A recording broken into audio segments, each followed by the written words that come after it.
I really feel like I need to say this because I'm not sure I've ever really said it. Considering my content is very rooted in compassion and understanding for all attachment styles, I understand these things are rooted in trauma, and it's not someone's fault if they have avoidant attachment or anxious, or if they have a personality disorder. That's not someone's fault. But it doesn't give someone an out to continue causing harm. And it is our responsibility as people to be taking accountability for our behavior and to be working on it. And so this is what I want to say. I truly believe, and I'm saying this as a fearful avoidant myself, okay? I truly believe that avoidant behavior is much more destructive than anxious behavior ever will be. That doesn't mean I don't think anxious people cause harm. They do, okay? The core of an anxious person is to be hypervigilant, to kind of neglect their own needs and prioritize the needs of everyone else, particularly their romantic partner.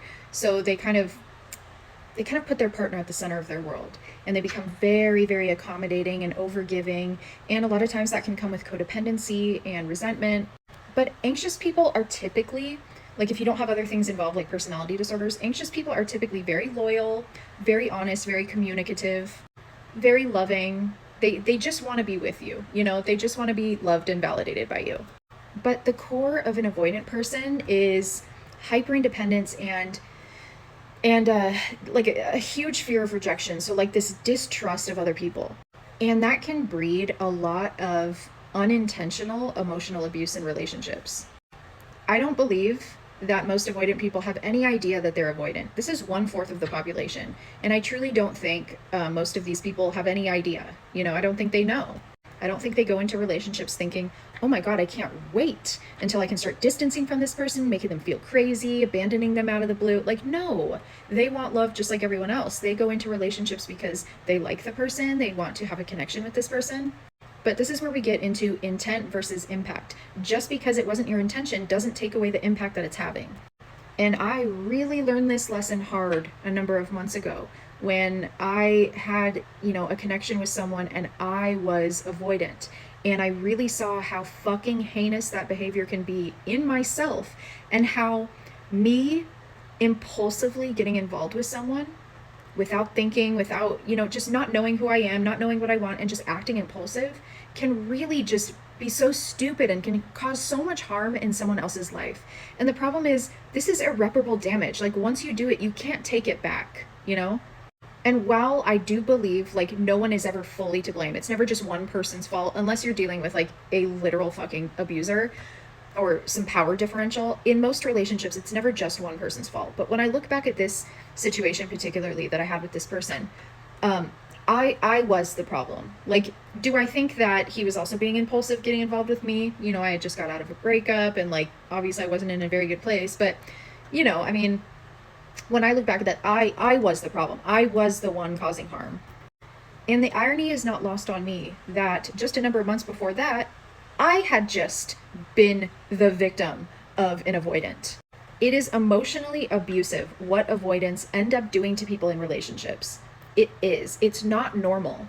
You're allowed to have personal space, you're allowed to have boundaries, but the problem is when you start distancing from your partner, when you start withholding sex and intimacy, and you don't communicate that, you don't communicate why you're acting the way you are, why you need all this space, why you don't answer your phone anymore, why you're always busy on the weekends now, why we don't kiss or have sex anymore. You know what that does to your partner? That is so fucking damaging. That makes your partner feel so crazy, so fucking crazy. It puts your partner into a panic. It makes your partner feel so anxious, crying themselves to sleep every night. I can't even tell you how horrible that felt, but you guys know because you probably experienced it if you're watching this video. And then to be just abruptly blindsided one day and have this person leave, and they have this list of all the things they didn't like about you, and they never fucking once told you a single thing, and you're just standing there with your jaw on the floor being like, are you fucking serious right now? It's confusing, it's hurtful, it sends you into a literal physical withdrawal. It's fucking awful.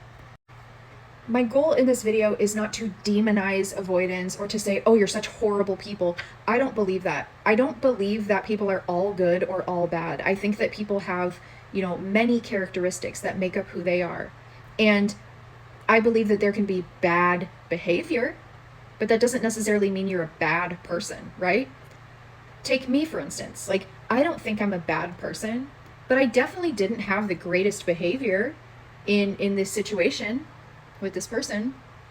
I definitely didn't have the best behavior. Okay? Does that make me a bad person? No. But you know what would make me a bad person? If I didn't learn from that shit, if I didn't say like holy fuck, like that was fucked up. And I just went and did it again to somebody else.